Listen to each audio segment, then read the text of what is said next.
Okay, so as I said, when I went to the side of the curriculum, which is on the educators and community page, we're looking at the ones that are on the right. And when you drop down the menu and then go to the module, you'll see that there are two versions. And that's because we found that the original module was too complex for middle school students. So we took on the job of trying to modify that so that it could be used both places. The high school one is easily used at the college level too. There's no real distinction between what the kids in high school, especially the upper grades in high school, when most of the time that's what we're invited into to do. But they're capable of doing much more. So I'm going to show you what's in the middle school module first, just so you see what's there that is different from the high school. And then I'm going to use the high school and college version with you. And we'll be doing things like going into breakout rooms, which in the classroom would obviously not be a breakout room. You'd actually have the kids work in groups. Anything where I ask you to write in the chat, or I ask you to write down on a piece of paper in front of you, which I'll be doing, you would have the kids do in person. When I go into a classroom and I know that we're going to have the kids write, I bring pads of paper and I bring pencils and I bring a pencil sharpener just in case there's not one in the classroom, just to make things run more smoothly. The better prepared you can be at your end, the easier it's going to be to do the teaching. See if I can do this without my voice getting all froggy. All right, so the middle school version first. What has happened is that we've combined the what's your issue and the I am the change into a shorter lesson. Again, we've got the script and we have the slideshow. And I'm going to leave it on this instead of using the slideshow version. I want you to see the film strip that's at the edge. So you know what all that beginning stuff is like. This is what I was speaking on yesterday when I said we had 4 different models of leadership, but all of them were about left-leaning issues. So for the time being, I've put in a statement that we are searching for young, active leaders who are leading movements on right-leaning issues. And I've asked for input from some of the teachers that I know here in the county of Monmouth who are right-leaning. I've asked my sister, who is very right-leaning. So I've got some names that I'm trying to pursue. Then I'm hoping for, you'll see these are interview clips. So I'm hoping for a 1-minute interview clip from a couple of right-leaning people. What we're going to be looking for in those clips are not the issues. We're going to be looking for the leadership qualities that each one of those young people is demonstrating that they have. And the purpose behind that is to let kids see that you don't have to be the same thing that they are, that there are lots of different ways to lead and lots of different personal characteristics. When you look down the left-hand side, all of the first set of things are the same. It's when you get down to this, the essential question. The question's the same. The steps that you take to get something changed are the same. But we found that young kids have no clue about how to write a formal letter or a formal email to somebody adult who would be much more comfortable reading something that was a formal letter or a formal email. If they go to a representative's website, they can't write what they would on Instagram or whatever. They have to make their case for what they want. So at the middle school, we actually teach them how to do that and then show them what a finished letter would look like, and then put them into groups where they have to choose something that they would like to see changed and write a model one themselves. And then we're walking around and helping them modify whatever needs to be modified. When we get to the, where is it?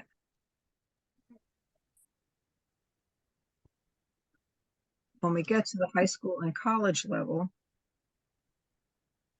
when you get down to the place where we have people actually implementing or, practicing something. Oh, well, I'll back up. So when we go back here, also in the middle school version, we focus on having them work at the local level. So either their municipal level or the Board of Education level, so that they have a grasp of the fact that they can, and they're more likely to be listened to, even though they're not yet voters on the local level. At the high school and the college level, we really help them focus more on the upper levels, let them know that they can still have a greater impact at those lower levels, but also give them skills to work on the state and the national level. So when they get to this part, it's much more complex. How do you do this? And then we take them through, and I have a special thing that I'm going to show you, them through how to actually approach their legislators at both levels. And then what they do is to either write a formal letter or a formal email so that they can still do the same thing. Or what we encourage them to do is to write a 3 to 5 minute statement that they would use at a public session if they are going in to speak before a board of education or a municipal body, or to testify at your state legislature level. And we help them understand that you can do all those three things. So I think you can see that the complexity is different, and that's why we have combined the middle school, the two of them. It can still fit into a 40-minute period, whereas at the high school and college level, they've got to be two separate ones because they don't both fit into classroom periods. You can do them back to back, though. So if you've got a school that has block scheduling, you could easily do both lessons within a single class period. All right, so okay. And then again, if you're going in as a league member rather than a classroom teacher in a school system, you want to make sure that you have people recognize that you are from the league, that the league is nonpartisan, that Energizing Young Voters is issue agnostic, and that you're all volunteers, so you're not trying to sell them anything. And then we move into the first part of the actual lesson. There are many young people your age that are demonstrating global, national, and local leadership around critical issues. Leaders do things, and many different kinds of things with many different personality characteristics. There isn't just one kind of a leader. So let's take a look at a few of these young leaders. In each of these examples, some of you may like the issue and the position the young person is taking, and some of you may not. But we're not looking at the issues. What I want you to focus on is their leadership qualities. What is it about them that allows people to want to follow them, to want to support them? We're not judging those positions. We're looking at the qualities that makes it possible for them to do what they do. So as you watch, I want you to try to decide a couple of things. Number one, what kind of actions are they taking to change an issue that is of importance to them? And then secondly, what personal qualities do you see that are important to leadership? So I'm going to ask you seriously, realistically, to write those two things down for yourself as you watch. So you're watching for what they do, and you're watching for leadership qualities, whether or not you agree with the issue. They're about a minute long. We're watching you. Okay, now?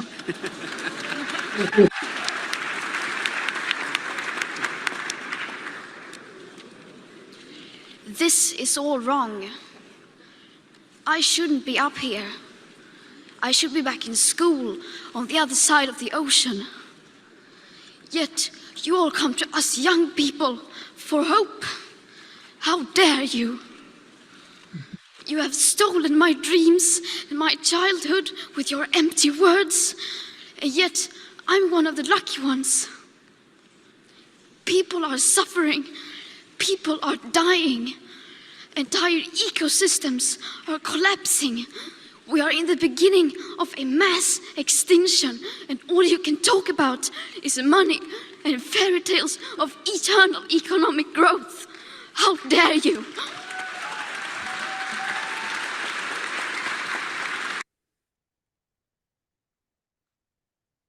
Okay.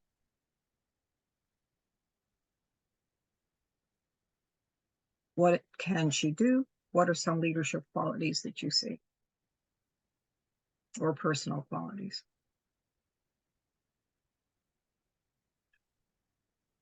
Are you asking us now to answer? Yes, to write them down for yourself.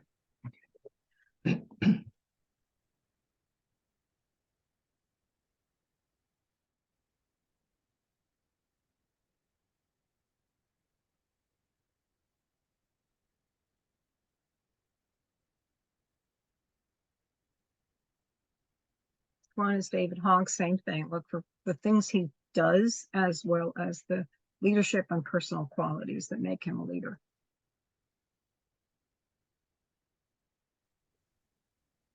President Trump acknowledged Wednesday that gun deaths are a public health emergency, but he sent mixed messages on background checks in recent days. Now, some survivors of the February 2018 shooting at Marjorie Stoneman Douglas High School in Florida are introducing their own plan for sweeping gun control legislation. Our Paula Reed spoke with David Hogg, a survivor of the shooting and one of the founders of the March for Our Lives movement. She asked him about the group's proposal.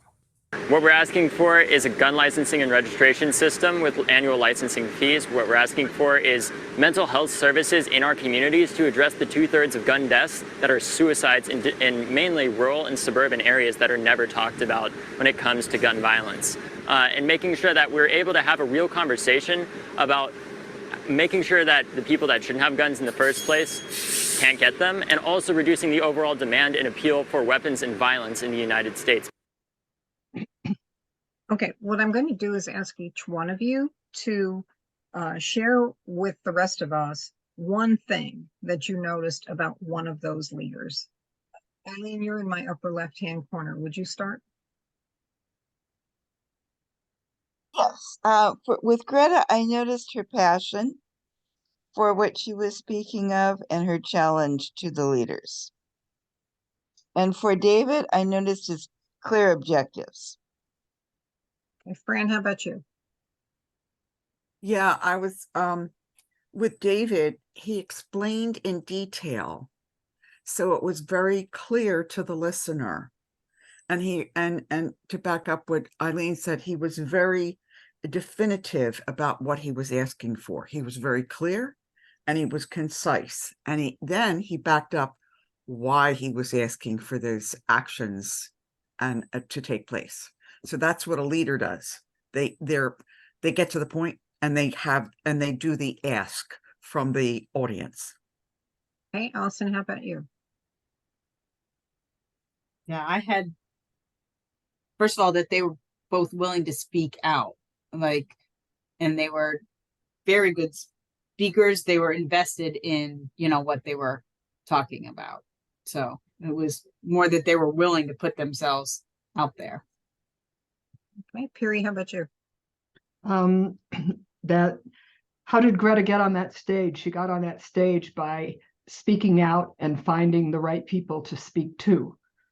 And then David, again, had a clear proposal. He had, a clear solution. And then as far as leadership characteristics, they both were factual, articulate, passionate, and strong speakers. Okay, I was going to say those are good enough. Fate, how about you? Are you frozen? I think. Oh, there you go. Sorry, I used to go by Kate, and now people call me Catherine. So I'm sorry I didn't respond right away. No, that's fine. I'll call you Catherine. I thought I had made a mistake the last time we talked and I called you the wrong thing. So Catherine's good. Greta's conviction and her emotion. I mean, I started crying, and she was only on the screen for like 3 seconds. She has an amazing ability to help she has an amazing ability to help her audience focus entirely on her. It's a charismatic quality that certain speakers have. It's really quite magical. David didn't quite have that sort of quality, but what he did have, I thought, was that articulateness about what he wanted and how he wanted to get to where he wanted to go. And I thought that too is very important in a leader. If you can't explain what you want or why you want it in simple language that your audience can grasp the first time they hear it, then you lose your audience, you lose your messaging gets clouded. So yeah, I think both of them are very successful leaders. Okay, for very different reasons. Beth, how about you? What'd you see? Well, similar to everyone else, since I'm near the end here, but for Greta, I think putting herself out publicly and being able to get herself into the right venue to really be heard, and her passion. And for David, the fact that he had a really concrete plan and excellent communication skills. And they both did, but I think the difference between the two of them was she was asking others who had more power than she had to take the lead. She was demanding it of them. Whereas David was saying, you're not going to put together a plan? Fine, I'll do it. I'll put together the plan. Great observation. Sharon, are you there?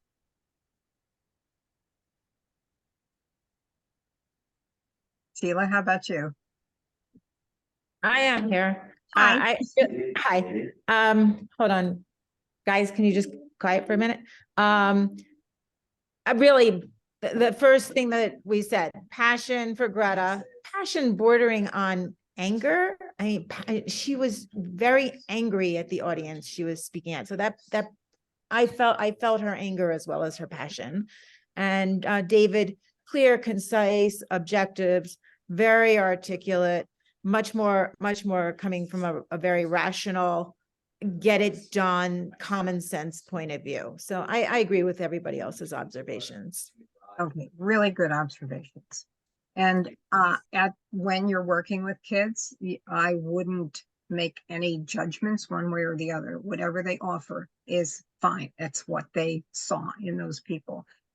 But by the time you get the whole group speaking, and if it's a class of 25, you're not going to get everyone. And so often kids are sitting at tables or whatever, and you'll ask each table, what is something that your group came up with or you came up with at your table that you noticed about those leaders?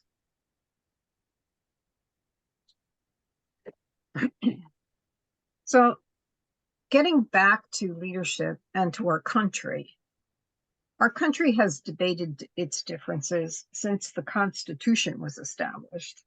And debate is going to continue just as long as we have a democratic republic like the United States, because nobody in our country is forced to believe in a certain way.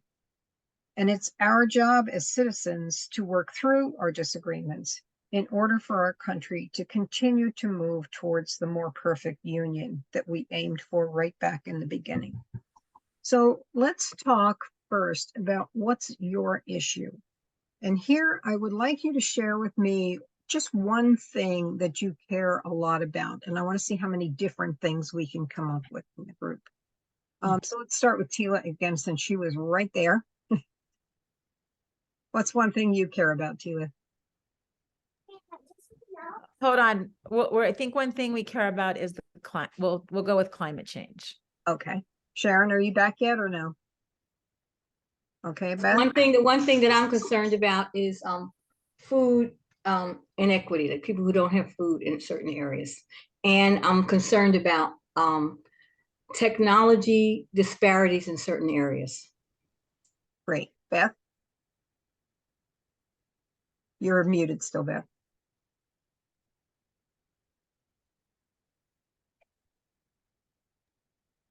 Gun violence. Okay. Catherine? My issue, excuse me, for the past 3 years, my total focus for 99% of my activities is on student learning, which, so I've become involved in public education and trying to improve it and civic engagement in Plainfield. Erie, how about you? Was that me? Yes. Okay, I'll say reproductive freedom. Allison?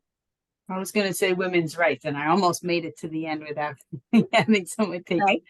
Right. No, you can have the same issue. I mean, the more we get, the better it is, but it's not that you can't have the same one. Fran, how about you? Voting. I want kids voting in Okay, and 2020. Yeah, we're going to depend on voting. I want everyone to know it's their right and their responsibility. Okay, and Eileen? Protecting mature forests. What? Protecting mature forests. I Make like sure we have enough oxygen to breathe. Okay, so some of the ones that you came up with are what kids come up with, but these are some of the other ones that often come up. Jobs. Remember, I live in an area where there are a number of unrepresented groups, or typically underrepresented when they're voting. Racial justice, healthcare, the environment, immigration, education, war, and then sometimes they come up with some of the other things that you've said too. Particularly since the overturn of Roe, abortion comes up frequently. Okay, so what I'm going to do next is, you have, as adults, have all probably focused in on one thing that is of the greatest importance to you. But at this point with kids, I say there are so many things that happen in our world, and every time the news cycle changes, some people jump from one to the other to the other. So I want you to think right now about the one issue that you would be willing to spend a lot of time trying to bring about the change that you want to see. And remotely, we use Jamboards. And what I'm going to do, if I can do this right, is to go to the chat.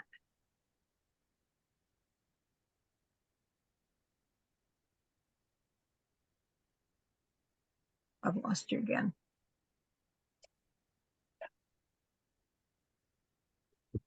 I have to bring my chat up. All right. So in the chat box, there should be a link right now. And if you click on that link, it should take you to the same place that I am. So this is how you would do it remotely.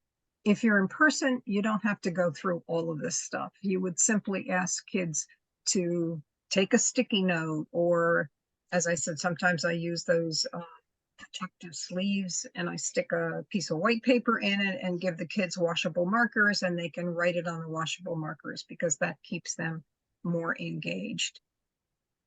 So are you here? Yeah, it looks like almost everybody is.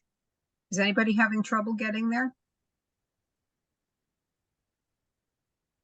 Okay, so It takes me a while. I'll keep working on it. okay. If you need help, you can just watch what we're doing now, and then I'll show you later how to do it.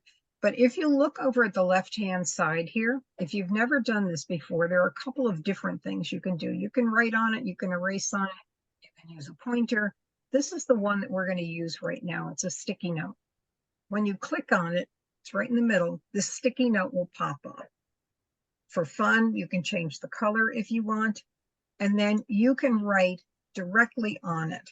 So my major issue, the one that I'm spending enormous amounts of time on, is civics education. And then when I hit save, that note appears right on the board. So it's fun, it's engaging. So what I'd like you to do right now is to take that issue that you said before, grab a sticky note over on the left-hand side, and just try this out.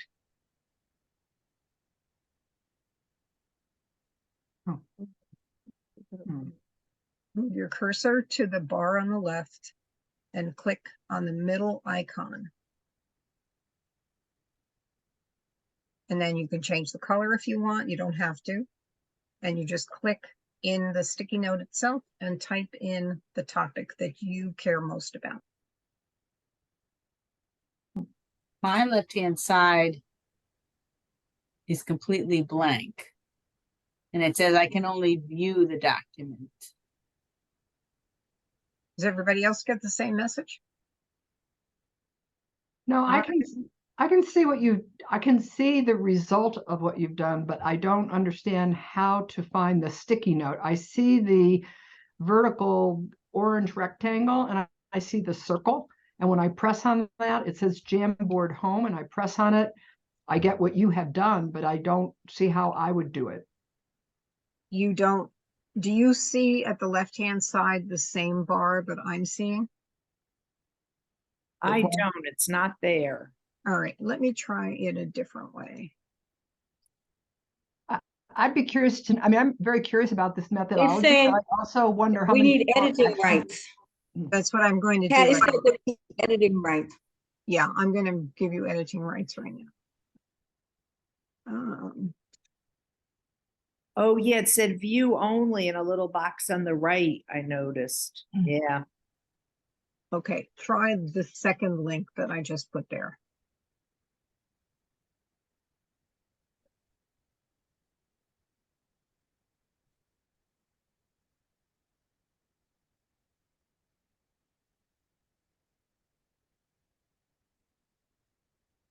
Is that letting you see the bar? Ah, it is.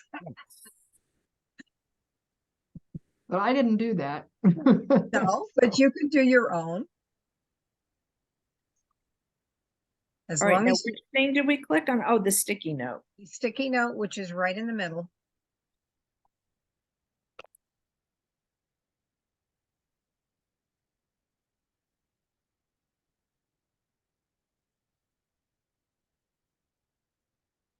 Okay, and then just, you can move them around too, just like this, taking your cursor and moving them.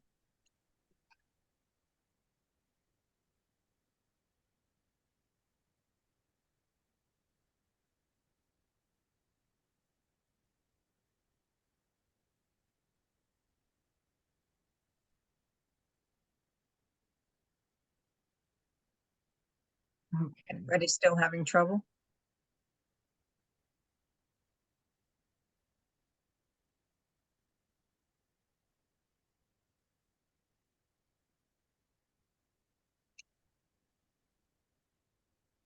I'm not getting it. I hit Control Shift P and it's not happening, but I see everybody else's. If you just click on the link, it should take you to the Jamboard. You don't have to do Control P. You're not trying to print it. I'm on the Jamboard. I don't see where the notes are. So I finally saw it on the left. It's like a vertical oval to the left, and it has a pen at the top. Do you see that now? Because it just came up for me. Vertical oval with a pen. To the left of the Jamboard, or that polka dotted Yeah, board. I see the menu. I see the pen. Okay, go to Okay, the then go middle. down. It's You know, right just here. hover on each one of those until you get to the middle, and that's a sticky note. Right, but it won't, it's not, a blank one's not coming up. Oh, okay. That's, All right. All right, well, we'll help you with that afterwards, but you can see how it works. Now, if you're in person with the kids, as I said, I use actual sticky notes. And then if it's a small enough group, I will have them bring their sticky notes up and put them like on a whiteboard or on the wall if it will accept the sticky notes, just to get them moving around the room. If it's too big a group and they're at tables or their desks are turned so that they can work with one another, they can just put them right on the desk in front of them, and then we can walk around and we can say what's on them without identifying the student who did it. What I'd like you to see here is that if you've got something that's a passion, instead of worrying about every single issue that comes up, if you spend your time and your energy on the thing that you are passionate about, there are other people who will help to work on those other things. And you can do things that are small to support them, but you're the one who is going to really put your time and energy into your issue if you're going to have a real impact. If you spread yourself too thin, then you're not going to have the impact that you would hope to have. Okay. So, whoops. Now, what I'd like to do next is to take a poll. Here's a question that doesn't necessarily have a right answer, but I want you to think about it. And then I want you to tell us what you think on a form that will be anonymous. The same thing, I'm going to put the link into, let's see. I'm going to put the link into the chat box.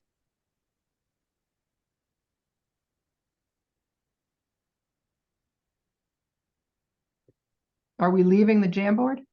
Yes, you can leave the Jamboard. Okay. Come back to the group, and in the chat, there should be a new link that will take you to a poll. Right, I don't know how to do that. Do you see the link in the chat box? Oh, okay, yeah, let me go there now. Okay.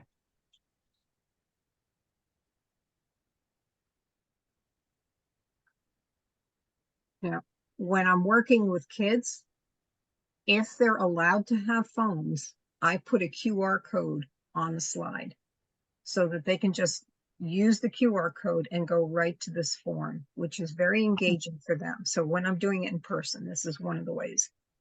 The other way you can do it is to just have kids give a thumbs up when it's the choice that they've made. And the third way, which works beautifully when you've got a small group of kids, meaning like a group of 20 or 25 or less, is to have the kids move to a different part of the room depending on their answer. Now, I'm going to go back to the poll.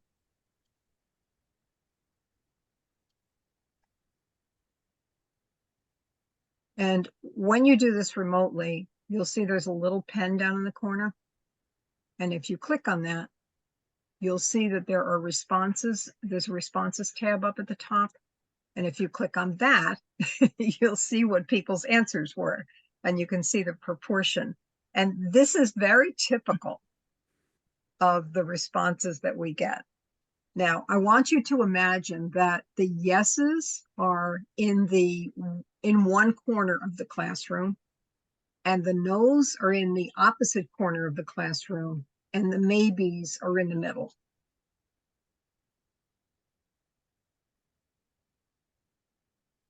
Okay, and once we do that, then I ask kids in one corner of the room, why did you say yes? And they will share their ideas. So anybody here, I'm not going to put you on the spot, but anybody who said yes, if you would like to tell us why you said yes, that leaders can exist without followers. Why is that true to you? What I found in some of my efforts in Plainfield on the public education front is that you can be a lone voice in the wilderness. But if you keep speaking and keep acting and doing things and showing people what a better result might look like, then you can build a coalition. So I think it's the timing of it. You may start out with as a lone voice, but over time you can build your audience. Did anybody else say yes and want to share why? I didn't, but now I agree with that. Well, you're going to have to hold that thought for a second. How about somebody who said no? Why did you say no?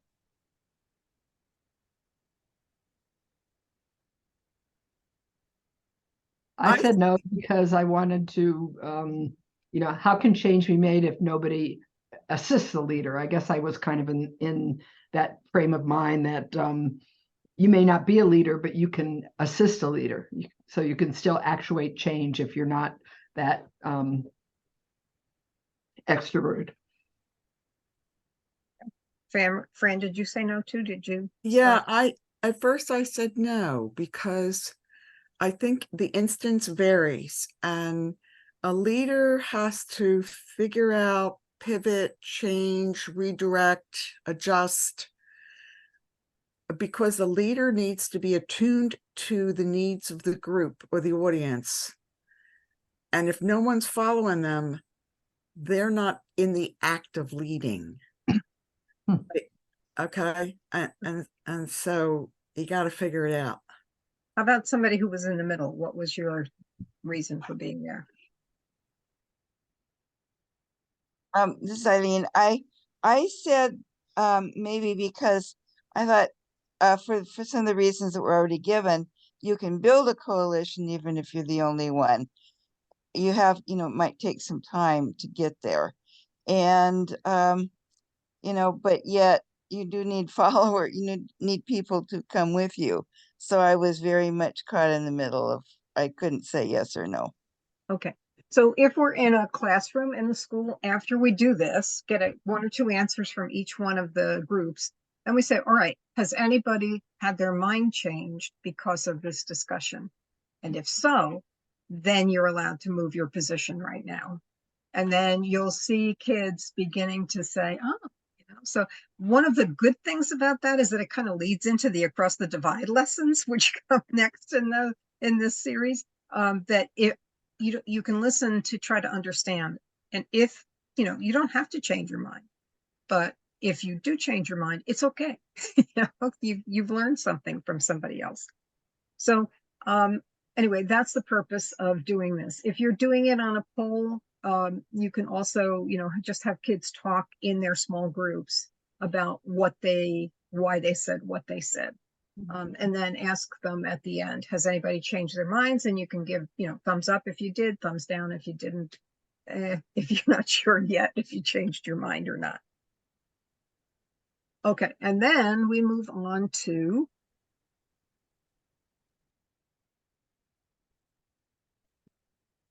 back to this. Okay, so you've essentially said with your answers what this next slide offers, that leaders are really only part of the picture, that somebody else is needed. And the people that are needed are supporters. And when you're involved in an issue, your position can change over the course of the time that you're involved in that action. You might have more time and more energy at a particular point in your life, like when you're a young person or when you're old like me. When you have young kids, you might not have that much time and energy to contribute to a particular cause, but you can still do something. And even that something is important because those are the things that the supporters do in order to help an issue get resolved. So when people care about an issue, how can they get involved in making a change? What are some of those things? There's another Jamboard here. I'm not going to go through that right now, but I want to have you look at the rest of it. So sometimes people can do something as dramatic as organizing and leading a protest. But at other times, it might be just as simple as sitting around your kitchen table and discussing the news with somebody else in your household. And I deliberately use the word household there because when we're working in the communities in which we work often, many times there'll be kids who are not living with parents. So the word household is less of a turnoff to them. But there are lots of other things that people can do in addition to those things that will help to bring about change. So again, on a sticky note, write down one thing that can make a difference that you think you or somebody else might do to make a change. And I would like you to write one thing down.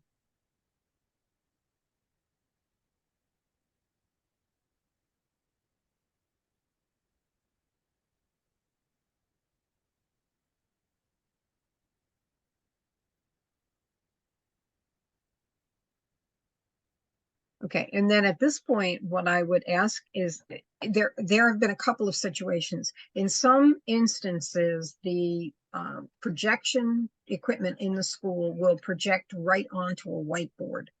And so when we ask kids to come up with their sticky note, place it right on one of those X's. And it's really kind of fun for them, and it's fun for us to see how this unfolds. And they can put things where there aren't X's too, if there are more of those, more than the X's that are up there. And then we just, again, read and not make any comment about whether it's good or bad or whatever.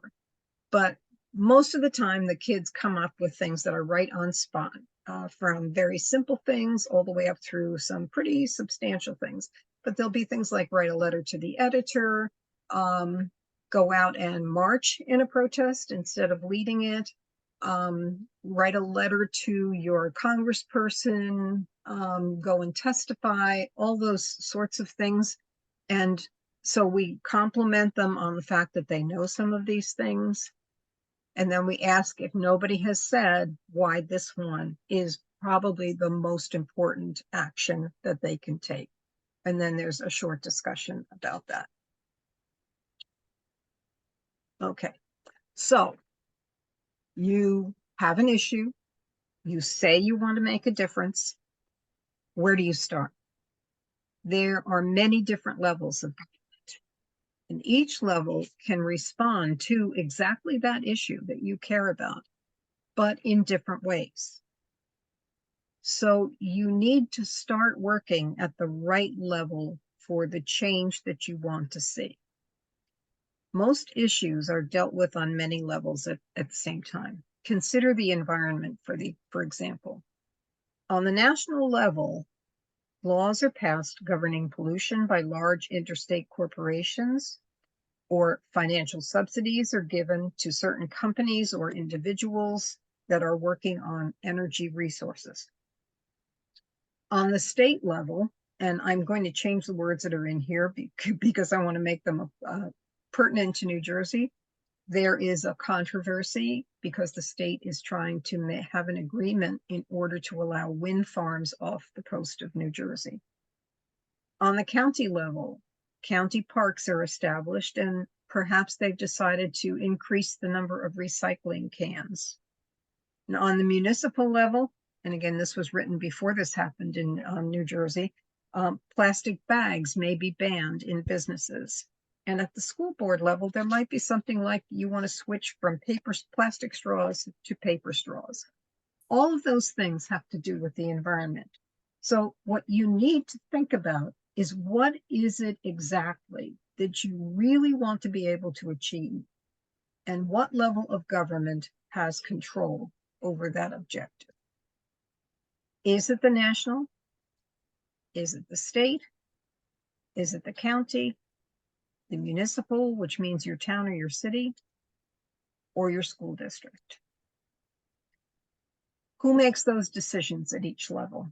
Well, at the national level, you probably know that it's the president, but there's also a Senate, and you have 2 senators in every state, and there's a House of Representatives. And that number differs from state to state depending on the population of the state. At the state level, in Trenton, for us, there is a governor and a lieutenant governor, like the president and the vice president. And there is a Senate and Assembly as well. Now, that senator is for you alone in your district in New Jersey, and it is not the same as the people who go to Washington. The same thing is true of the assembly people in the state level. There are 2 per district, and they represent you in New Jersey. They are not the same assembly people that are in Washington, D.C. that represent you there. People who make the decisions at the city or town level are the mayor and usually the city or the town council members. And then at the really local level, the county level, you have commissioners, you have a clerk, you have a sheriff, and at the school board level, you have members, and there is a president of the school board as well. And most of the time, the members elect the president. So who are your federal and your state and county legislators? Actually, I'm going to do this a little differently. I'm going to copy the link again. You can find out who your legislators are from beginning to end, from local all the way up to state, by going to this website. So again, click on it. And this time you'll go to it, but I don't think we will all be able to see the same one. So I'm going to use mine as an example.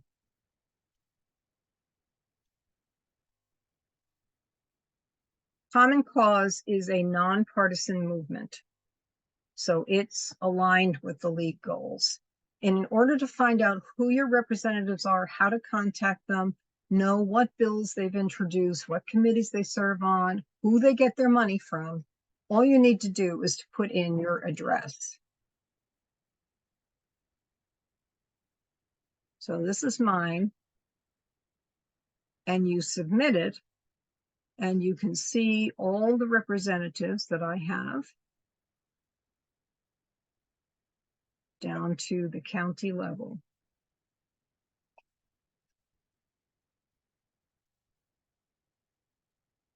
So do that for yourself.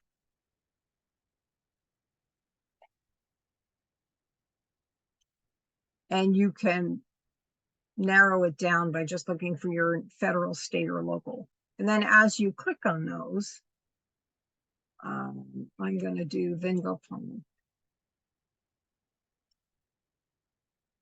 You can see the bills that your representative has sponsored. So you can begin to see what is important enough to them to really work hard on. And knowing this kind of thing will help you make better decisions when you go to vote.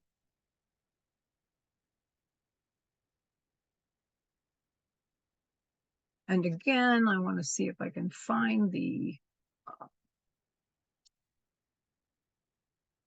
money part.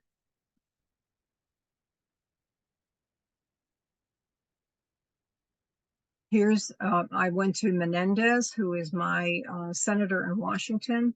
I can click on contributions. He must get a lot of money. So here are the top 10 contributors. And if you know that information, then you know who may be having an influence on him and the decisions that he needs to make. So that's a very useful tool to help you know who your legislators are and what they might be interested in doing. Another thing that you can use to find out how they voted is GovTrack US. Again, it's nonpartisan.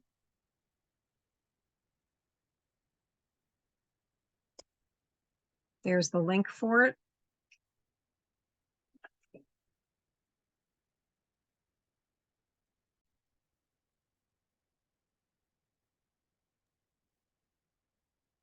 Pat, are these links on the script?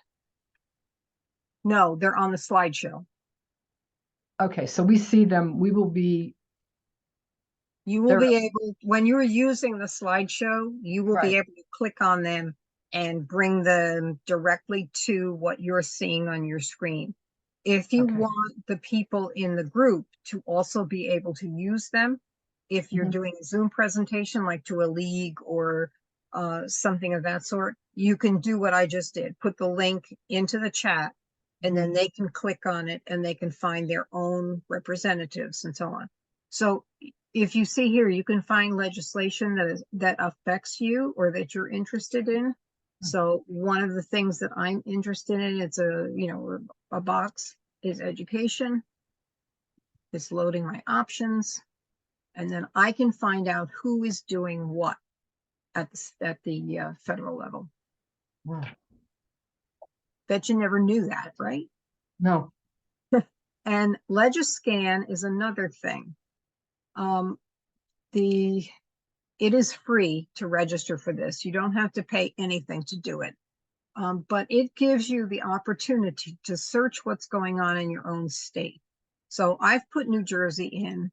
I am particularly interested in something that had died in the last legislative session, meaning the one that just ended in June, and it also died in the previous legislative session, which ended 2 years ago. But this is a bill that allows kids to have 1 day of excused absence each year to participate in some kind of civic engagement.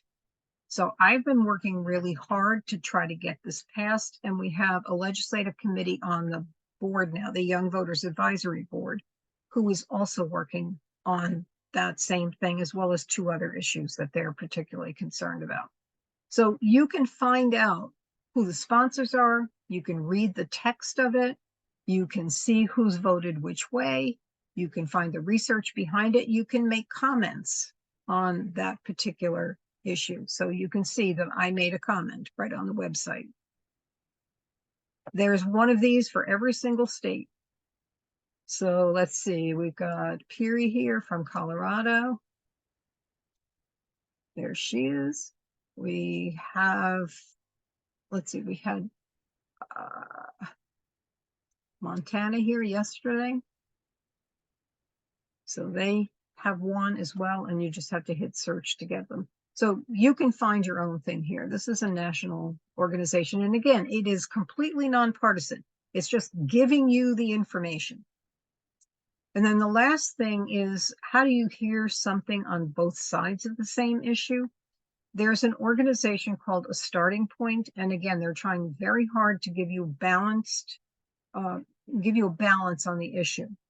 And we tell the kids, if you are trying to change something that's going on now in the world and make it better in the future, you're going to have to make your argument for it. But it's a good thing when you're trying to make an argument, just as if you were in a debate, to know ahead of time what the arguments are likely to be on the other side so that you can be ready to rebut them. So something like A Starting Point is a beginning for that. It's not the only thing. You can also do a whole lot of research online that you know how to do.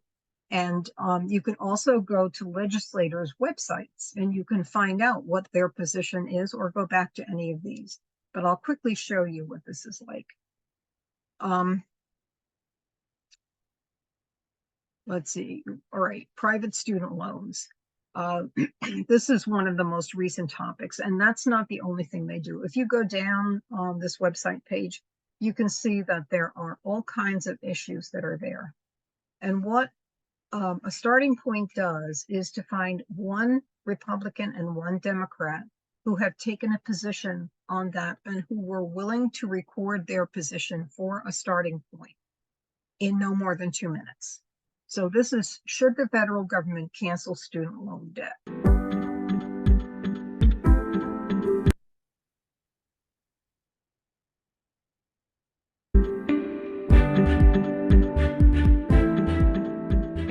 Right now, 45 million Americans, that's 1 in 7 people, are trapped with more than $1.6 trillion total in student loan debt. Student loan debt is now the second largest debt burden Americans carry after mortgages. This debt prevents Americans from moving forward with their lives and buying a home, starting a family, saving for retirement, launching a small business, or investing back into their communities. It's stifling generations of Americans. That's why President Biden announced his plan to forgive up to $20,000 in debt for working and middle-class Americans. Now, before I came to Congress, I was a community college professor for over 20 years, so I know firsthand how life-changing this debt relief will be to so many working families. It will lower monthly bills and give millions of hardworking and deserving Americans more breathing room in their lives. First of all, the president doesn't have the legal authority to forgive loans. He can restructure payments, provide some forbearance, as has happened in the past. And there have been times when that was important and necessary to do, but cannot erase, hundreds of billions of dollars in assets on the books and shift them to a taxpayer liability. And where does it stop? I mean, what about home debt? What about auto debt? What about other consumer debt? How about a business loan forgiveness? It would go on infinitum and exacerbate the $30 trillion in debt that our country's in, which is on a path to a major debt crisis. It's regressive. The working folks are going to be paying for this. The less affluent are going to be paying for the upper income individuals. It's inflationary. It's going to drive cost up for tuition and fees for future students. It's just irresponsible, and it's creating a sense of moral hazard, rewarding behavior that I think is not going to be helpful going forward for our country.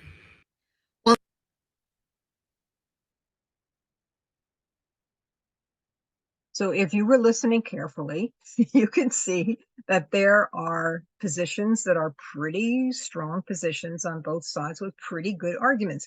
Kind of like going back to that, can leaders be leaders without followers? When kids are framing their arguments, if they really listen carefully and they find the points and keep track of the points that the other side is likely to make, then they can structure their arguments more effectively. If they are trying to speak to someone who might hold those positions, they can figure out what to say to perhaps sway their minds, just as some of us were swayed when we did that leadership activity.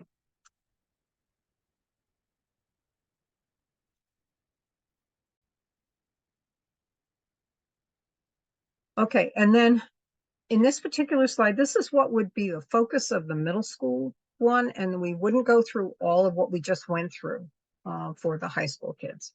But who works on your local issues and decides what to do? And that includes the city and the town level as well as the school board. How can you find out there what's going on? Because they're not covered in a lot of the press, they're not covered in a lot of the websites like what we just went through. Well, you can check their websites. There is a website for every town or city. And you can also check the Board of Education websites, which is likely to be a different website. Maybe it's also linked on the city or the town one, but if it's not, then you can look it up yourself. And then find the calendar and you can go to meetings. Doesn't matter that you're 10 years old or 16 years old or 30 years old. Anybody can go to those meetings. If you can't get there, say you can't drive yet and your parents aren't going to drive you there, many of them are still virtual, so that even if you can't attend in person, you can still find out what's going on and what the people who are representing you are actually thinking and saying when they have to make decisions about issues that you care about. If you can go to the meeting, there is a part of the meeting called a public session, and you or any other person who lives in town can get up to the microphone during that public session, and you can express your point of view. You're probably not going to have them say, okay, we'll solve that right away. What they'll probably say is, we'll take that under advisement, which means they'll go back and they'll think about it and they'll talk about it if they also think that it's important. So that's a point of time where you can really make your case. So they want to go back and talk about what you've suggested they do. You can also go to something that's called a work session that is scheduled at a different time than the public session. Sometimes it's right before it. Sometimes it's in between meetings, but those schedules should also be on the calendar that's on the website. You can't talk at these sessions, but you can listen. And that's where the major discussion takes place before voting takes place at the public meetings. So if you're really working on an issue and really trying to get a change, it's a good idea to go to those and to listen to what's going on. Just your presence in a room is going to make people sit up and pay attention to you, because most of the time there are not a lot of people there unless it's a big issue. Most of the time the room is pretty empty. So if you show up, they're going to say, wonder what he's here for, wonder what she's here for. And then when you tell them, you'll have a better chance of being listened to, and you will be listened to. If all of that isn't possible, you can still go back to the website and you can still read the agendas or the minutes of the meeting if you can't be there, and then you can communicate with them in writing. So what will you do? As we said earlier, most people are not a Greta Thunberg or a David Hogg. Most people are not that kind of a strong leader at any level, the international, national, state, whatever. There are people who are more comfortable supporting a leader like that, or a leader that's further down on the scale, not somebody who's a national leader. And remember, to make change, both are needed, both leaders and supporters. You get to decide on your own level of engagement at every step of your life. And here's why. Have you ever been to a holiday dinner where certain topics can't be mentioned because one person or another will be really upset by the subject matter? Or have you ever been in a situation where family members won't speak to one another at all? Do you know some individuals who become upset about everything that happens, everything that hits the news, and then see them become depressed or burn out in the process? Well, fueled by mass media, feelings can get pretty high. And those feelings can take a real toll on us if we don't think about ourselves and take care of ourselves and our mental health, not just the problems of the world. So think back to those young leaders in the video clips. How effective do you think Greta would be if she had tried to address not just climate change, but guns and Black Lives Matters and LGBTQ issues and others?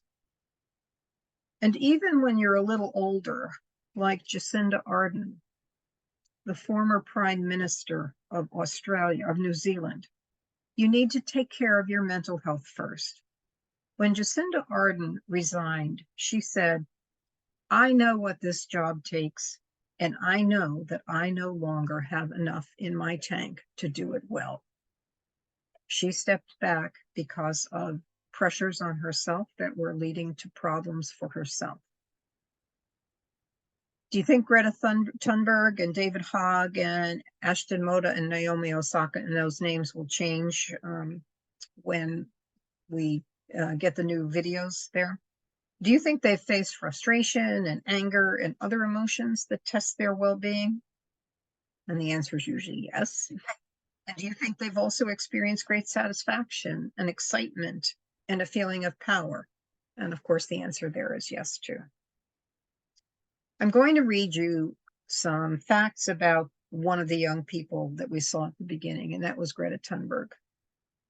Greta faced many personal struggles. She first heard about climate change in 2011 when she was 8 years old, and she couldn't understand why nothing was being done about it. The situation made her really depressed, and as a result, at the age of 11, she stopped talking and eating much, and she lost 10 kilograms, which is 22 pounds, in 2 months. Eventually, she was diagnosed with Asperger's syndrome, obsessive compulsive disorder, and selective mutism.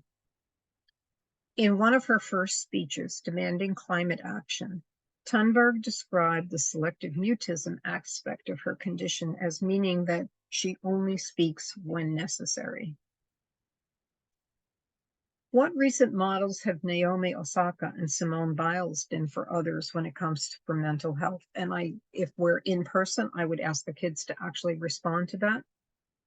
If not, I would just read. Naomi put her mental health first before gaining press conference. And she got both negative and positive press when she did it, but she stayed back long enough to be able to move back into the public spotlight without her mental health being jeopardized. Simone Biles, the gymnast, also put her mental health before the pressure of the Olympic performance. She actually backed out of the Olympics when she experienced what many gymnasts do at sometimes. It was called the twisties, where they weren't aware of where their body is in space. And when the Olympic drug regulations necessitated that she stop using her medication for her ADHD. All of these young people and many more felt that it was worth it to put themselves on the line and are making a difference in the world today and for the future. But these people are also aware of the need to take care of themselves. So, is it possible to bring about change in your issue? Yes. You can start small, even just among your friends and your family, as Greta did, or in your school or your community. Even small changes have a positive impact on the future. And the rewards are great, not just for you, but for all of us. Reflect on this question. What's your issue? And what are you going to do about it?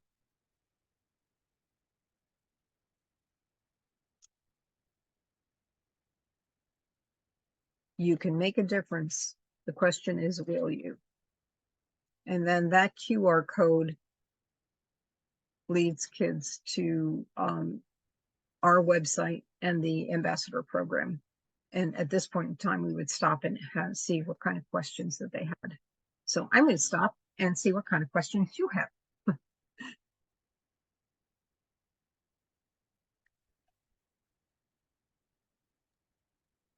I don't have a question, but that session was very thought-provoking.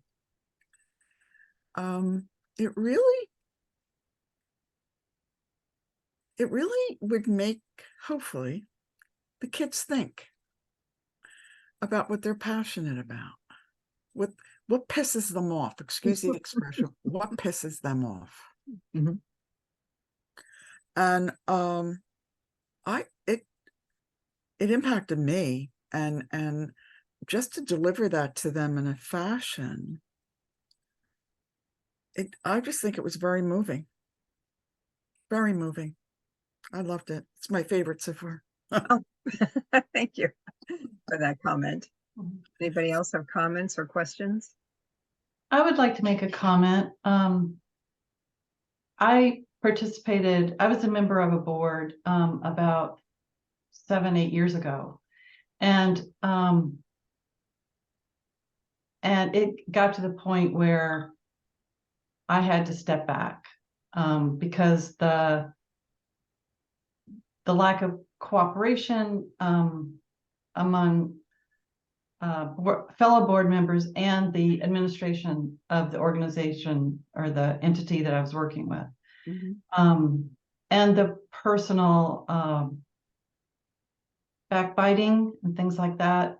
So yeah, for mental health reasons, absolutely. I said, no, this is not worth it. And then I got involved in this whole other effort.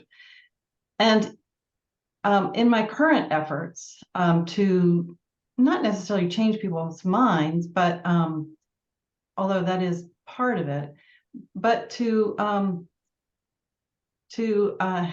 bring information and offer to work with the wider organization that needs to know how ineffective they are in certain ways, and the ability and the offer to help them change or improve, really works wonders.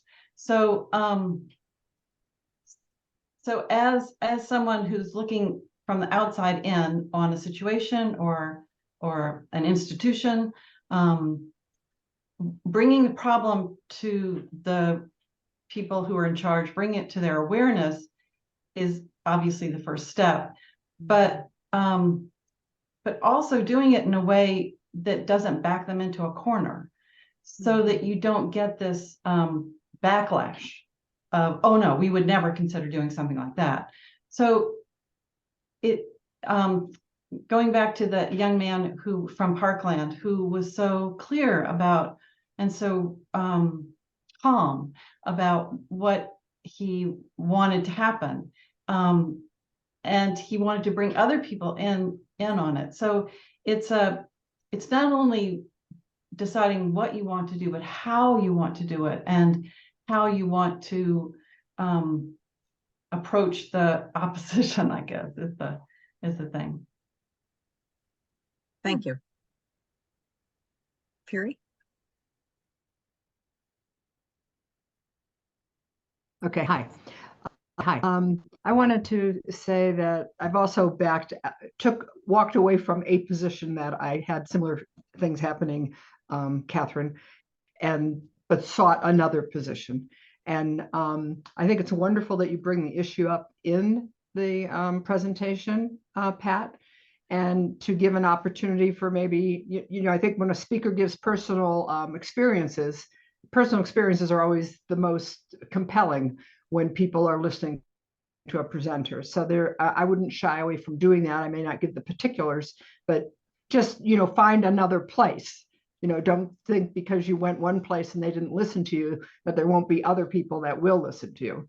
And I also really like all the resources that you give that, so that young people could see how they could engage at a municipal level, at a school board level.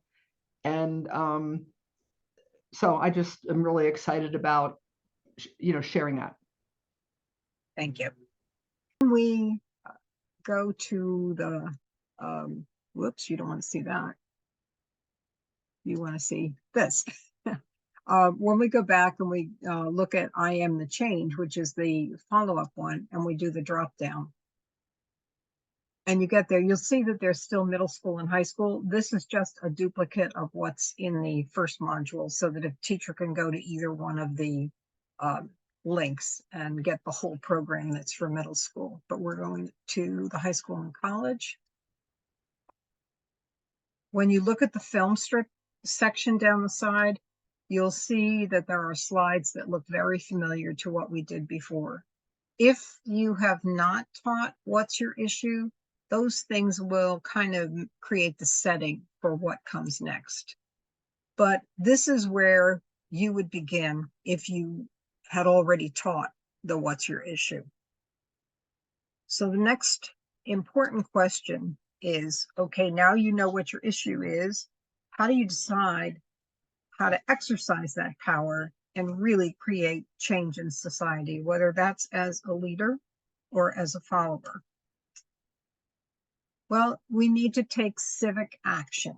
And the definition of that is that it's all the things that people do to bring about social and political change. And it takes two things. It's a process. So you can't say you're going to do one and done. It's all going to be finished in 2 days. And it also requires a plan. And so we have an acronym that we use, which is IAM, or I am. And a lot of people have heard the phrase, I am the change. So that helps them remember the IA. I stands for inform. A stands for act. And M stands for maintain. And those are the three basic things that you have to know how to do in order to be a change agent. So let's look at the first one, the inform. If you're going to make a change, the first thing you need to do is to inform yourself using reliable, accurate sources. You have to get facts and figures that are accurate. You have to know how to state the problem as clearly as possible, like all of you pointed out that David did. And you have to learn as much as you can about the solution that you think is best, and then gather evidence and make it something observable that you want to do. Okay, before we go on, there is a resource article that you can access from the actual slideshow, but that link is also listed in the script that we use. But I'm going to stop the share, and I want to use the chat again. And I want to ask you if you will write down some of the places that you go for accurate, reliable, unbiased information.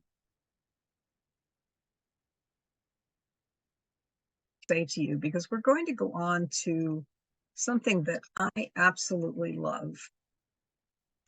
And that is this. Ad Fontes Media started in 2016 very, very modestly.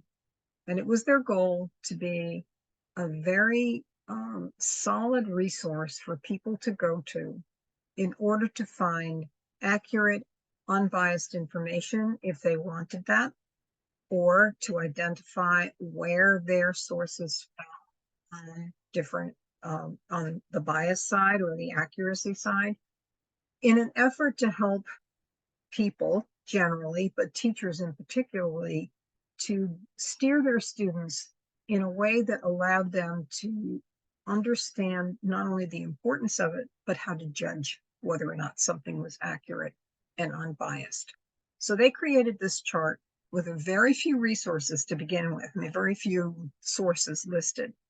And it's divided, it does a couple of things. If you look from the left to the right on the horizontal axis, you will see that they rate things from most extreme on the left to most extreme on the right. And then it moves gradually towards the center. So something can be placed in the center way down here, or way up here, or whatever. On the vertical axis, what they are rating is what is most to least reliable. And by most reliable, they mean it is fact reporting, nothing else. A little bit less than that includes things that are mostly analysis, or they're a mix of fact reporting and analysis. And then as you move down the scale, it's an analysis or wide variation in reliability of that particular source. So one article might be very factual, another one might be off the wall.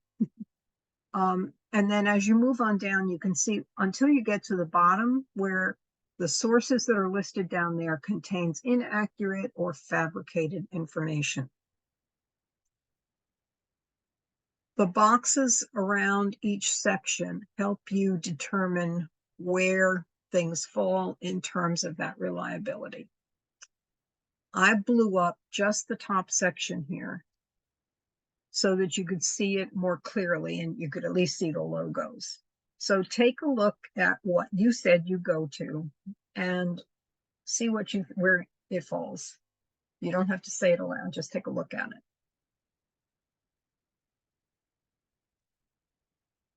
And then see if there's anything that's surprising to you about it.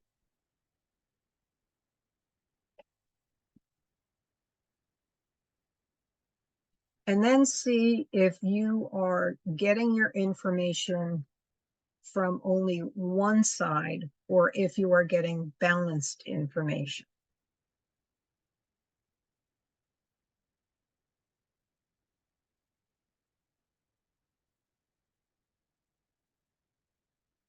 Okay, now a lot of people, oh, this is the next one. This is a brand new slide. You can now have this, it's free.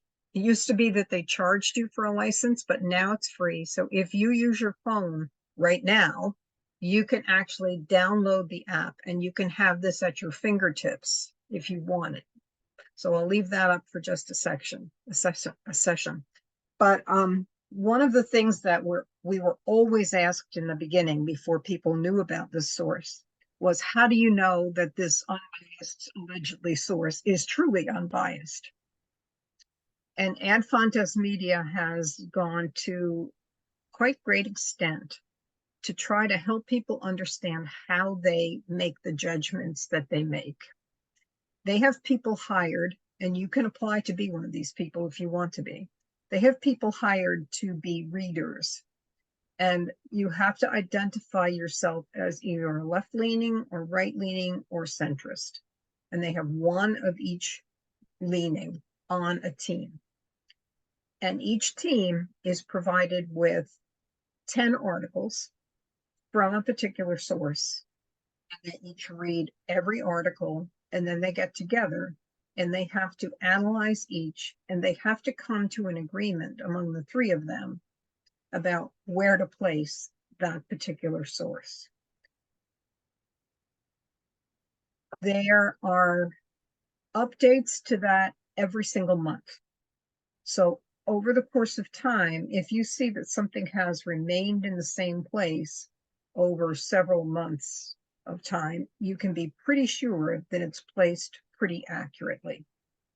If you have any questions about it, you are able on that source to go back to the individual articles that those people read to see if you agree with their placement.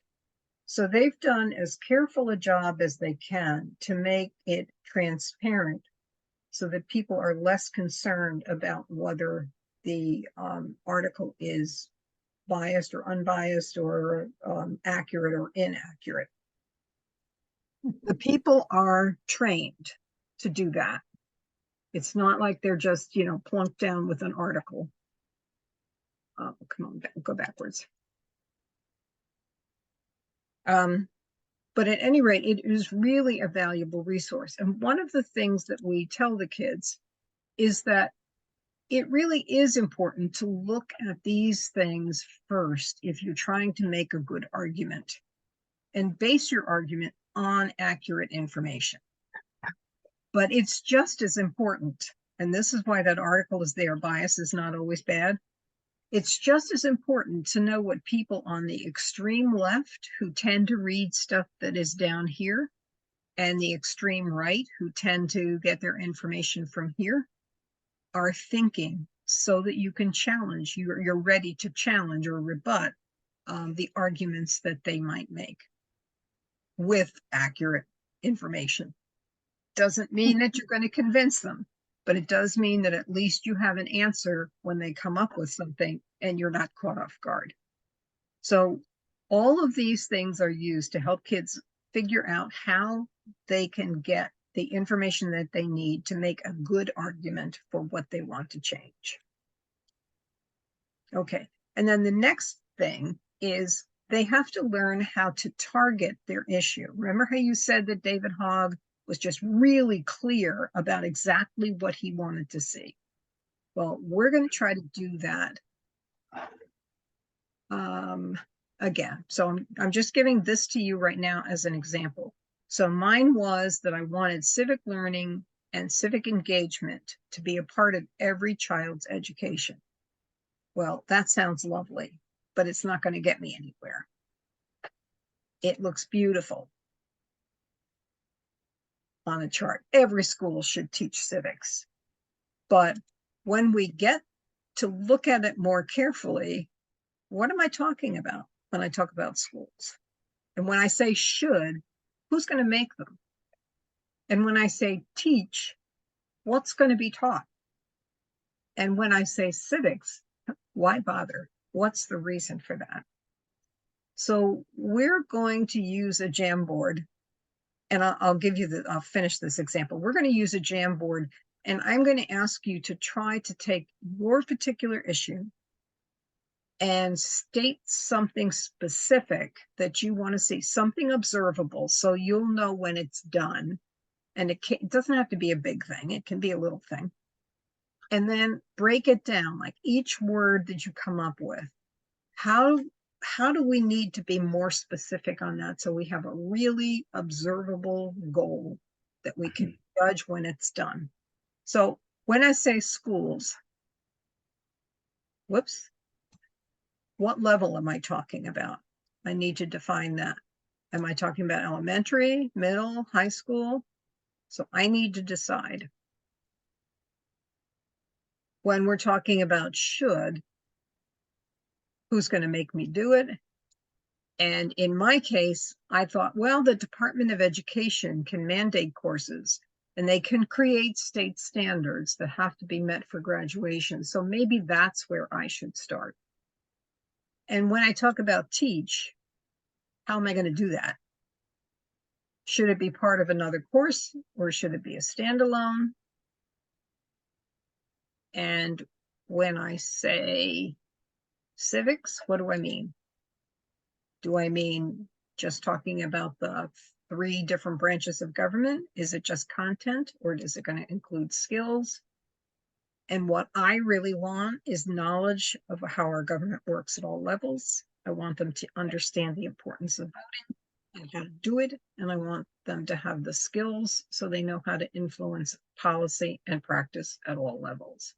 And then the why bother part is because as citizens, we need to know how to be engaged in our democracy and voting and taking action. So that's much more targeted. And then I can come up with a statement that will let me see at the end whether or not I've actually accomplished that.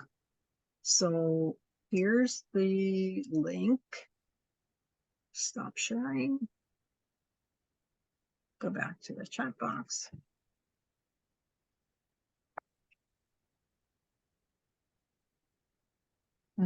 And once you get to that Jamboard, I'm going to go back to it on my screen and pile mine all up again.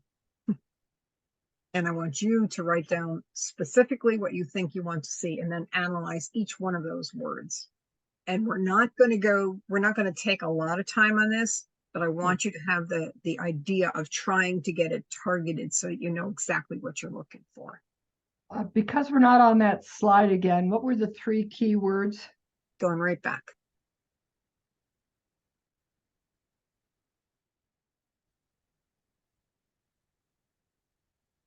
All right, this is what I wanted to see, but I want to see the solution. Right, and then that's my statement initially, but then I had to look at why should I bother? So I took each one of these words. What did I mean when I say schools? What level am I talking about is what I broke it down to be. And when I say should, like I say, who's going to make them? Who's going to make that happen?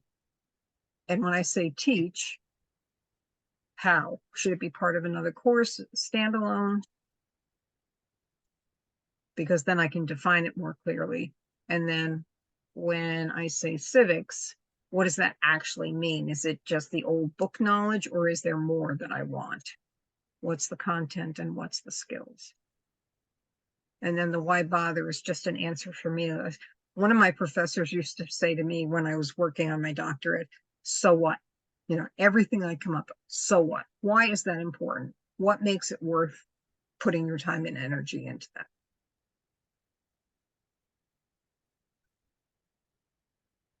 So I am going to, let me see if I can get to a blank. When we, yeah, I was gonna say, do we get a blank board? Okay. And we'll each have our own board? No, it will show up on here, but you can work on your own. Okay.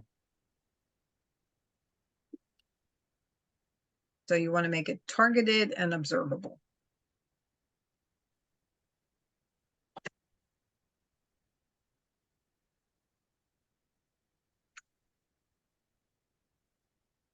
I'm not seeing how to make, when I click on the sticky note, I'm not getting any action from it. It's not, is there something I need to? Let me do the editing link again, which I thought I had done, but let's try it again. So we start over from the beginning. Wait, it says sharing. Now, do I want the top one or the bottom one? I think they're both the same, but take the bottom one. Okay.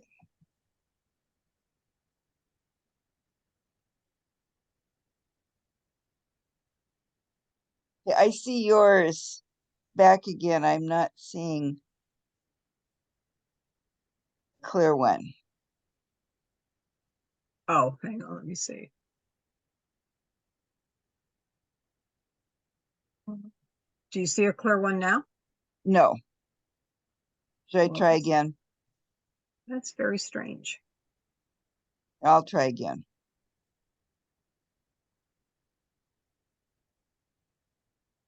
And you know, when you get to that, see if there's a little set of screens up at the top that says 1 of 5, 2 of 5, 3 of 5. Oh, yeah, I do see that. All right, go to 4 of 5.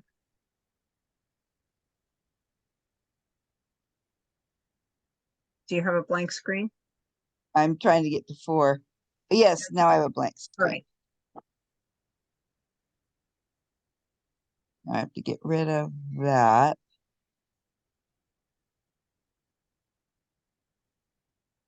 Oh, now I got it. Thank you. You're welcome.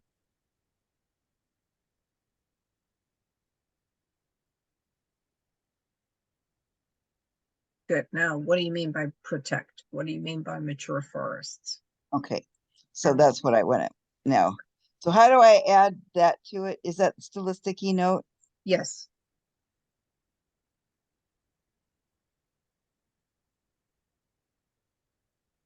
Everybody else doing okay? Am I doing this right? I'm doing what you did, circling the stuff and then pointing to another sticky with the explanation of it. Oh, I see.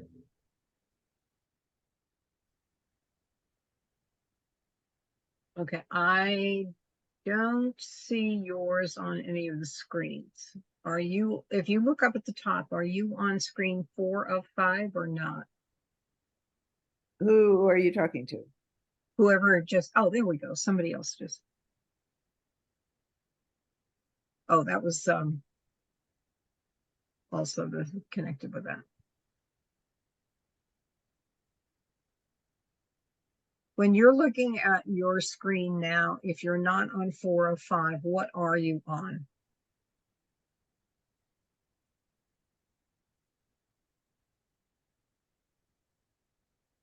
Right. When you look at your screen, do you see Eileen's, which says protect mature forests? The rest of you? Now I see somebody else is there. Okay.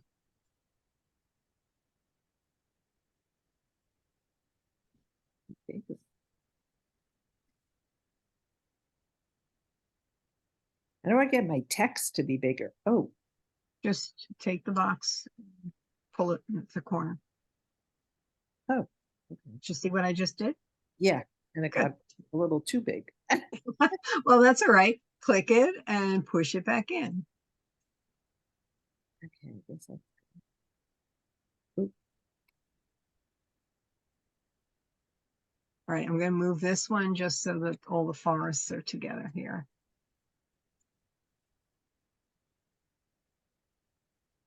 That's okay. I think you're getting the idea of being very targeted, very specific. So I'm going to take Eileen's where she said protect mature forests. So I'll take the protect part.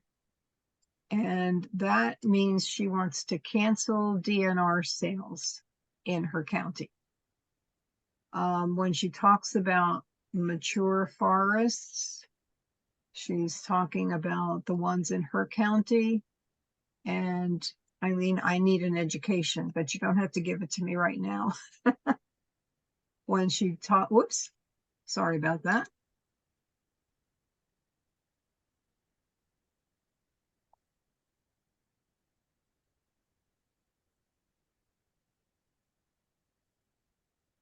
Here she's being very specific. So this is the idea. You want to get as specific as you can so that when you frame your argument, the person at the other end knows exactly what you want them to do. And I can see that the rest of you are getting that idea too. So we're going to stop doing this now. You can continue on your own, of course, if you wish to. But I want to move on so that we're sure that you get the flavor of what is in this whole thing before I have to let you go. So this section, you don't need to go through. So this I would hide when I was working with high school or college students. But I would go on to the act part. So once you've got it targeted and you've considered what you want with your action, what's your success look like, then decide on what the appropriate action will be. Who do you need to say it to? What do you need to say? How can you say it so that you have the best chance for success? So we can talk with them here about, if you start attacking, they're not going to listen to you. They're just going to fight back. If you start getting all emotional, maybe they'll listen to you, but more likely not. They'll think especially if you're a woman, they'll think you're a dizzy broad or something like that sort. So you need to know how to frame your argument in a way that will let somebody truly listen to you. And you have to try to involve others in your action, because the more people that are involved in this, the more likely it is you'll be listened to. So how can citizens inform their legislators? Well, we have a student. Okay, are we still on the screen with the sticky notes? No. Oh, okay, well, I still am, so let me go away from that. And let me... A little bit about contacting your elected representatives.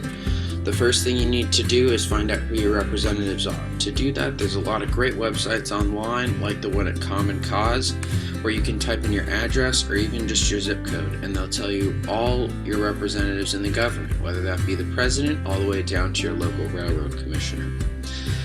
After that, you need to figure out who to contact based on your issue. For instance, you wouldn't contact a state representative about immigration policy because that's a federal issue. They can't really do much about that. So you just need to do a little poking around online to figure out where your issue falls on the spectrum, if it's federal, state, or local. After that, you need to decide on the method of communication. Usually the best ones to do are phone calls and letters. A phone call shows that you're interested. If you call in, you might even be given to a full-time staffer that handles the issue, and you could have an informed conversation with them about it. And a letter shows that you took the time to sit down and physically write out your problems, and it's more likely to get you on the office's radar as a concerned citizen. Also, that letter will be photocopied and attached to whatever management database they use for their constituent contacts. They'll attach that photocopied letter to your entry. And then finally, before you go ahead and send it in, I recommend that you look it over and make sure that what you're writing is clear, intelligent, and concise. You don't really want to send anything in that's jumbled or not put together, because it just won't look good, and it's a bad way to start off a relationship with that government office. So on that note, good luck contacting your government representatives, and remember, that's the best way to influence change.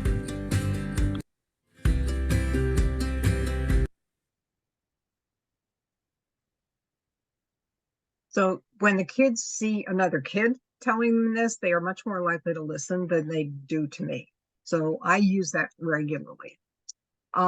There is a PDF that's available on the website that gives you lots of specific tips that will help to make your letter or your phone call more effective.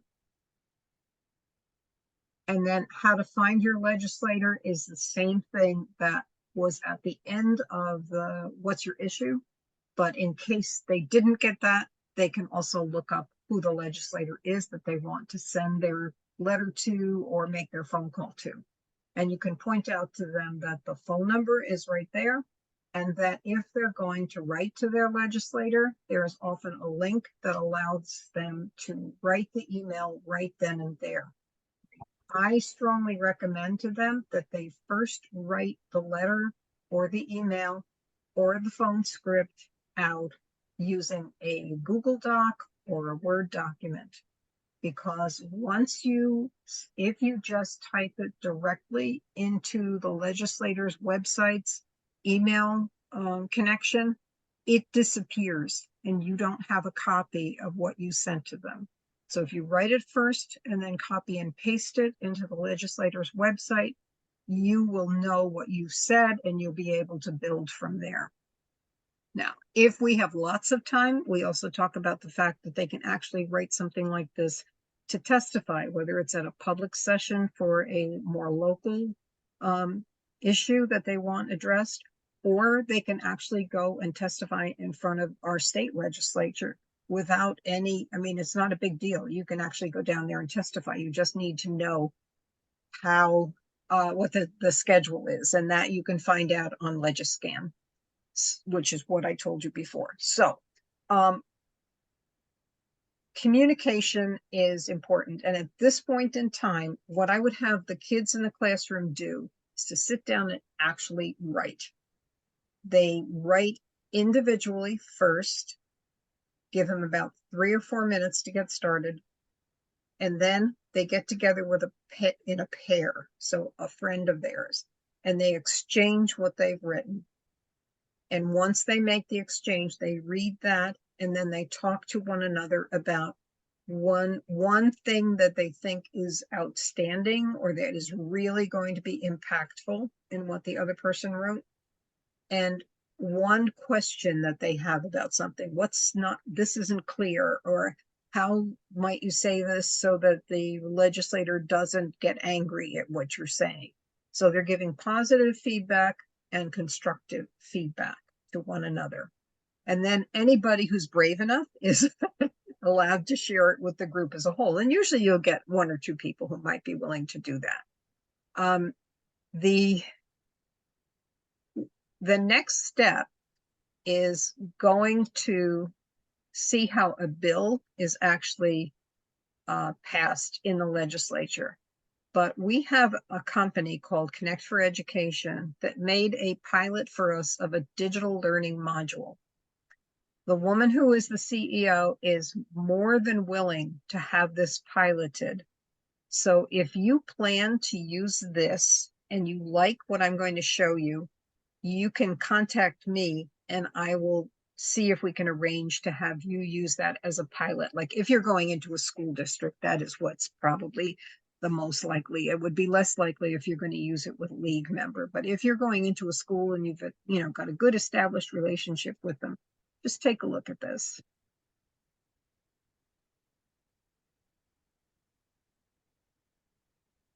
Okay, they've taken our whole lesson.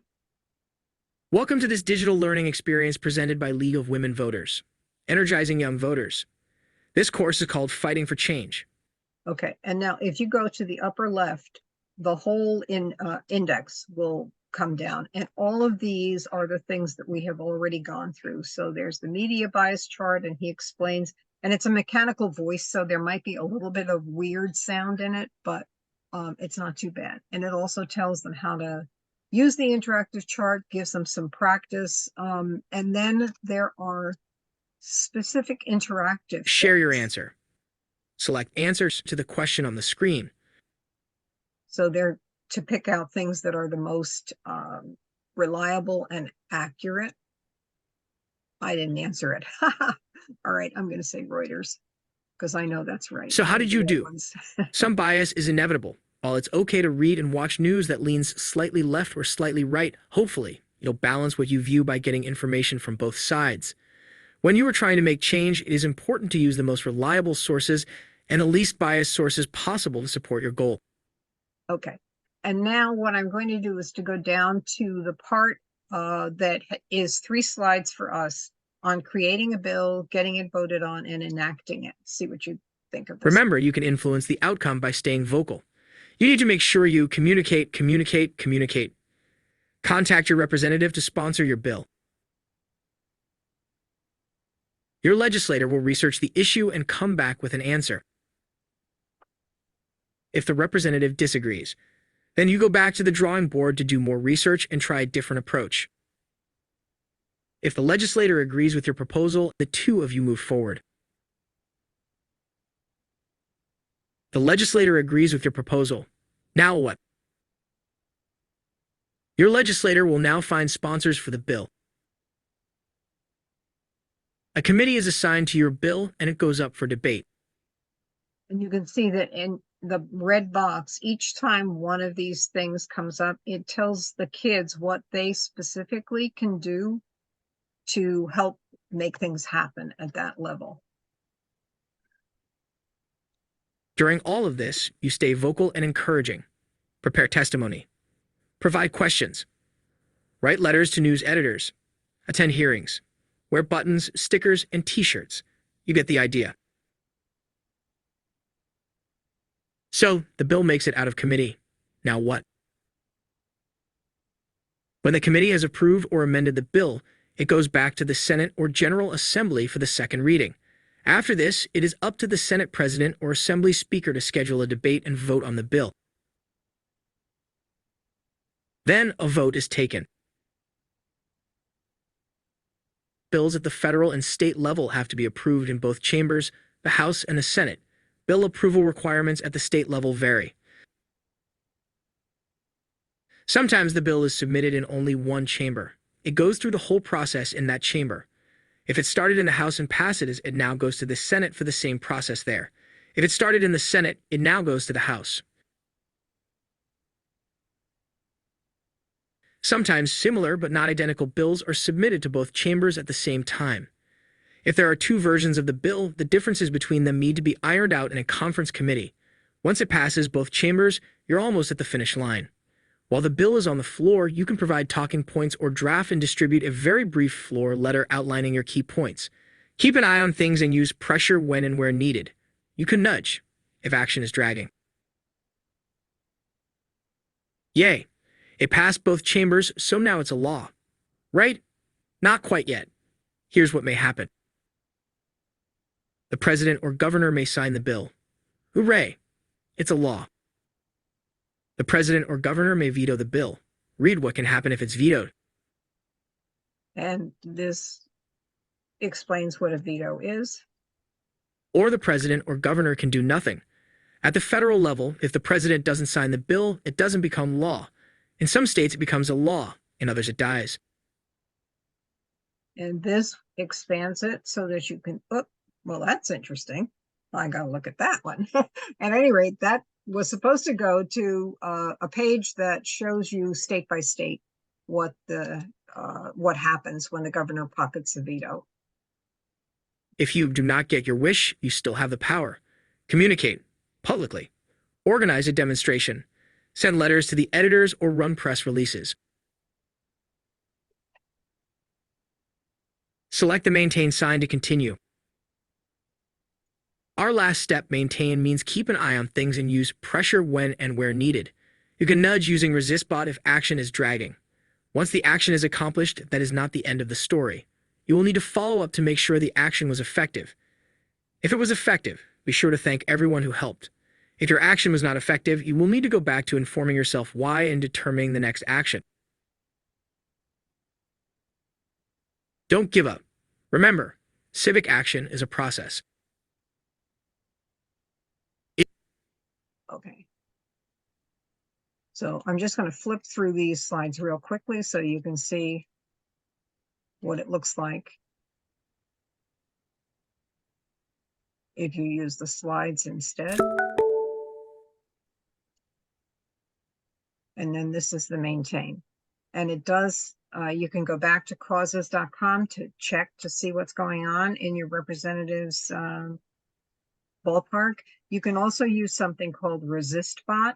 If you text on your phone to 50409, this is also nonpartisan, but if you text that, they will ask you for certain information about you so they can locate who your personal representatives are, just like Common Cause does.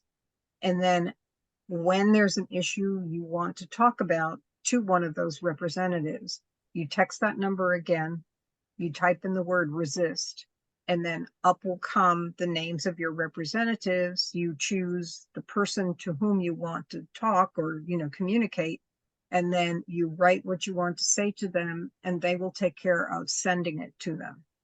They also will often, not often, but they'll look at what you've said, and if it is powerful enough, they will ask you if you would like that to be sent to your local newspaper or your state newspaper, like the Star Ledger in New Jersey.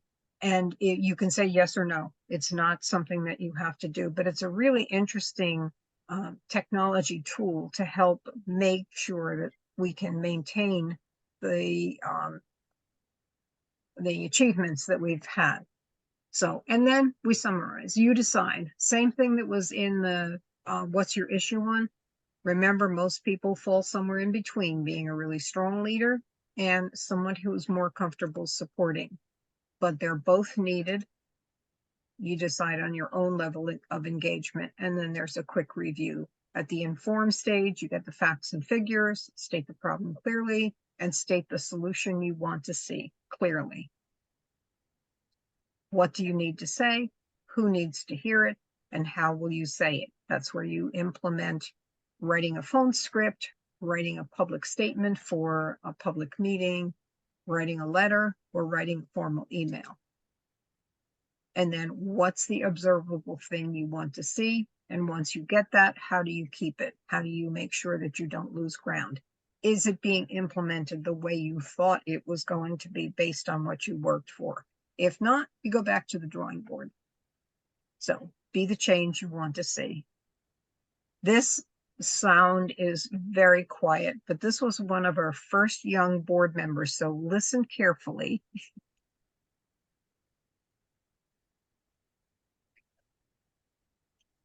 Maybe. There it is. Hi, I'm Akila, a college sophomore in Boston, originally from Princeton, New Jersey. I believe that civic engagement is our generation's strongest asset.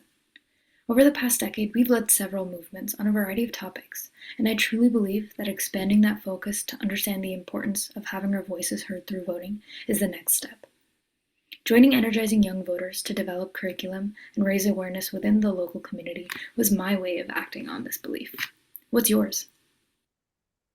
And then, Hi, I'm Akila, a college sophomore in Boston. and then we use that to try to encourage kids to actually get involved, to actually do what they have just practiced doing. So that's it. Reactions.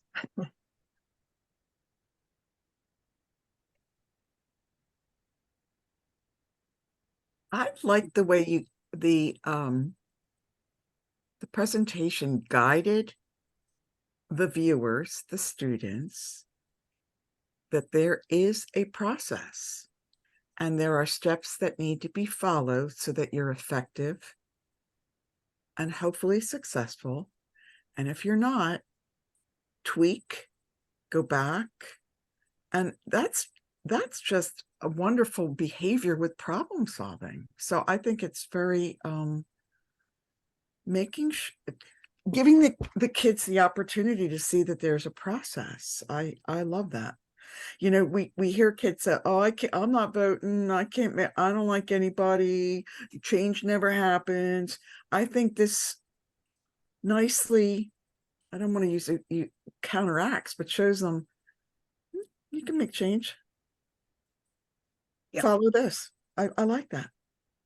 Thanks. And don't give up, because it's not going to happen. No. Anyone else? So Pat, I wanted to get a little bit more clarity on the pilot, you know, kind of what would you call it? The pre-recorded presentation with this young male voice. And is there a particular slide where one would engage that and then let it run, or at which point? It's on there. It's on one of the slides. Right. But then it seems to potentially replace a number of slides. No, the pilot, the young man who was speaking was not part of the pilot. The young man was. No, I meant the pre-recorded male voice. That was Okay, that's the pilot program. And that's what was created by a digital learning company for us to use and try out. It can be used by the teacher. So one of the things that, like when I presented at NJEA with a teacher, she said she would use that. She would break it up and she would use little pieces during a unit or something like that to help kids not be overwhelmed with the material, but be able to use it effectively in small doses. There's also, it is also modified for disabilities. So she can use it with, she happens to be a special ed teacher. So there is a way to use it for people who are hearing impaired because the words come, at the bottom. And there are a couple of other things too. I think there's a signed version. So at any rate, that's available. I was hoping to have the league allow us to offer that to schools as a separate product. The woman who is the CEO, if we had been able to do that, the woman who was the CEO said that she would need to charge because it's stored on a server, but the charge would have been $1 a student. I mean, that's what you pay for a pencil in a public school system. But there are complications for doing that on a league level because of the exchange of money that's involved. So nothing has happened with that. That program, which I think is really helpful, really useful for teachers, is kind of sitting in limbo. So she would like it to be used, instead of just sitting there. And she's willing to say this is important. But you're saying that we can use it. You can use it, yes. You need the link for it, and I would need to get you a login to be able to use it. So that's why you need to connect with me if that's something you want to use when you're in a classroom. Okay. All right. Okay. Anything else? Well, thank you very much. You're great students. I love having you. And I will see some of you tomorrow again. Thanks. See you then. I won't be able to be here tomorrow, but I definitely will be on Thursday, and I'll listen to the recording for the for tomorrow. Okay, that's great. Take care, everybody. Thank you so much, Pat. Talk to you soon.